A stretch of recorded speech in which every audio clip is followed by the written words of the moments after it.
Hey guys, welcome back to TechMan. Today, let me show you how to get higher forms in Voidpet Dungeon. When I first tried unlocking higher forms in Void Pets, I thought it was just pure luck.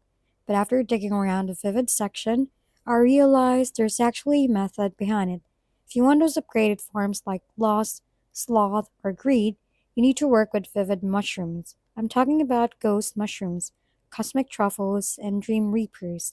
From my experience, cosmic truffles and dream reapers give you the best shot. Here's what I usually do. Let's check my legendary pets first.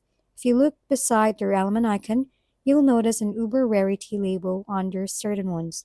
That Uber tier sits just above legendary, and that's your clue they have a higher form available. Once you upgrade a qualifying pet to stage 5, you can use mushrooms to try unlocking the evolved version. Regular mushrooms can still help by giving duplicates for Vivid Dust, and you'll need around 8,000 Vivid Dust if you go to that route.